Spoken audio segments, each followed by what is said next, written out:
Hi everybody, this is Celeste and I'm a Nationally Certified Interventionist.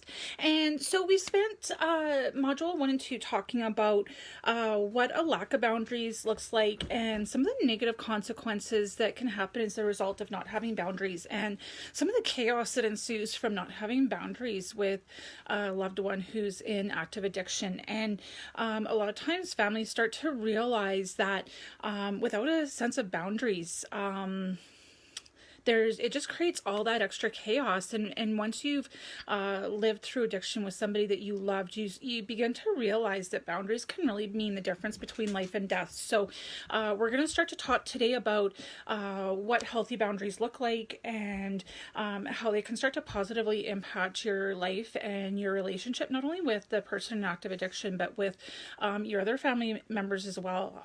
Because a lot of times in a family system, there's that one weak link. There's that one person that the addict knows they can always go to, and that person's going to cave in to their requests. So we're going to start to look at what those healthy boundaries look like in your life, and healthy boundaries and setting consequences and implementing those consequences can really help both parties feel valued and like they're walking away from the interaction like they've won.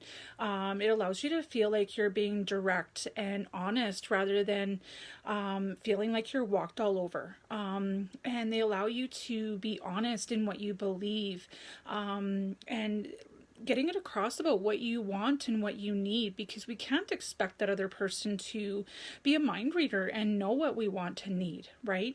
A lot of times people will come to you with a request because it's what they want, and if you don't tell them that that's not something I want to do, they're not going to know. They're just going to think you're saying yes because it is something that you want. Boundaries allow you to live in your value system and do things that honor your values and to live in your truth. Boundaries are assertive, without being passive or aggressive, right? We don't need to kind of shy away and, oh, could you please do this for me, in that passive voice, nor do you need to be aggressive and yell and scream to get your point across, because in the aggression, you're not going to get what you want, right? You're just going to drive that person further away. And in that passive voice, I was actually just talking to somebody about that today. And, she said to somebody, oh, could you please not do that? And, what message does that send when you're in that passive voice? Of course, people are going to realize that, oh, if you kind of talk like this, people are going to know that if they push you and repeatedly ask, you'll cave in, right? So it's about being assertive and honoring your own truth and honoring that person enough to give them respect in return, even if they're in that active addiction and maybe not acting in a way that's worthy of that respect. We still want to give them that respect so that we're not pushing them further away. So one thing too, in module 5, we're really going to get into the meat and potatoes of setting those boundaries. But I want to give you guys an example here, and I want you to put your answers in the comments and how you're feeling and see what you guys think. So if you had somebody just show up at your door unannounced and unexpected, how's that going to make you feel? And comment with your feelings, because I want to know how that would make you feel if somebody just showed up and you weren't expecting it, especially maybe in the day of COVID when everybody's so worried about spreading of the virus, right? So how would that make you feel? Put that in the comments if you feel comfortable doing so. And also, what would you say to them? What would you say to that person that shows up unexpectedly at your doorstep? So yeah, put that in the comments. I want to see some conversation around that about how you'd feel and how you'd react to that. Would you say, oh yeah, come on in, dinner's on the table, want to join us?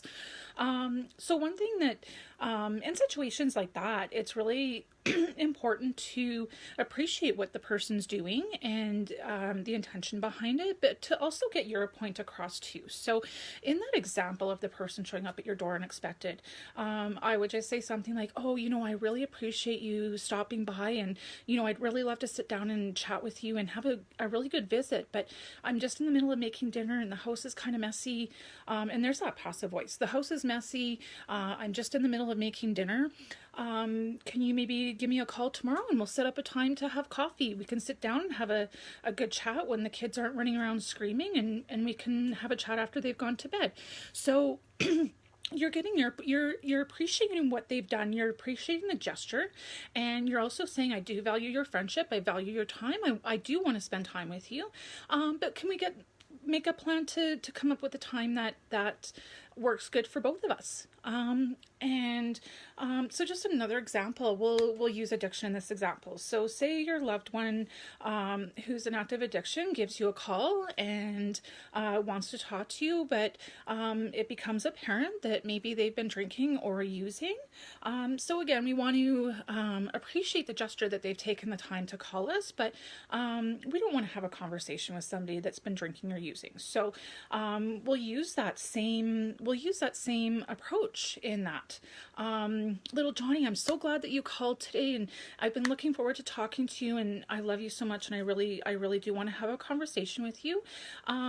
Would you mind calling me back tomorrow? When you're feeling a little bit better. So you're acknowledging that person, that they've taken time out of their day to talk to you and want to call you, but you don't want to talk to them when they've been drinking, right? So even by saying, oh, when you're feeling better, it gets the point across that you don't want to talk to them when they've been drinking. So being very assertive and still being loving and respectful, and they can get that point without feeling like they've done something wrong. So really just validating their perspective and drawing them in with, the bees to honey, or whatever it's called. You'll attract more flies with honey than with vinegar, however that saying goes. So, just really buttering them up, right? It's I used to do Toastmasters, and there was a really good expression in there that you have to tell someone to go to hell in such a way that they're going to enjoy the journey.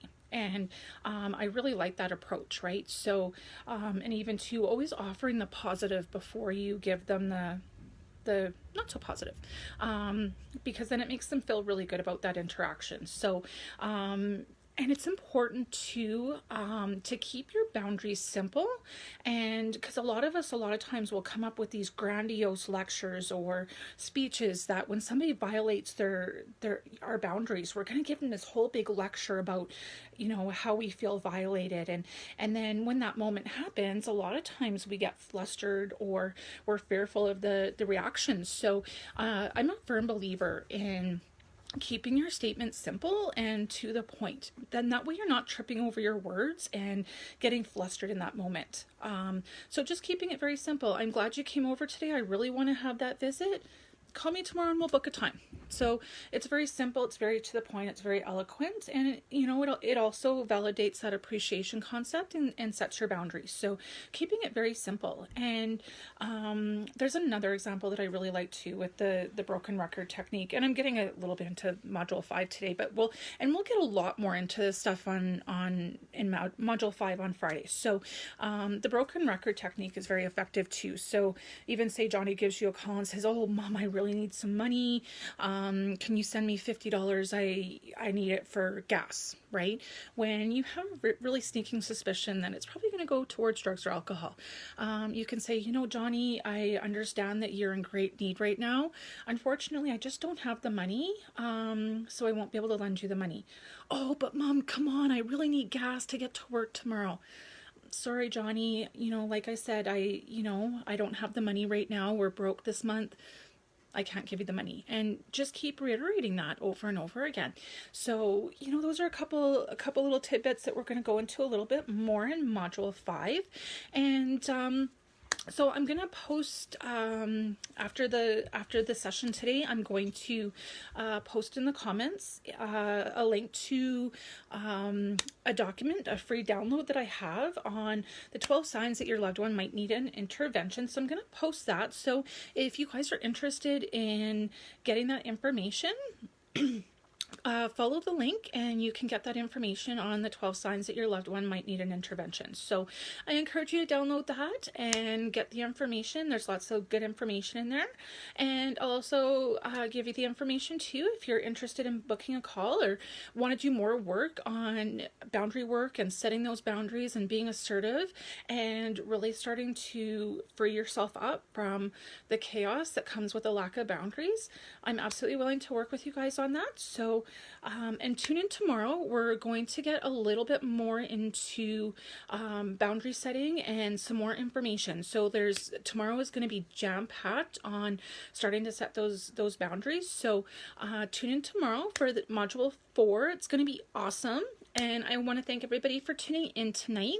And we will see you tomorrow at 6. Tune in. Everybody be safe and have a good night. Take care.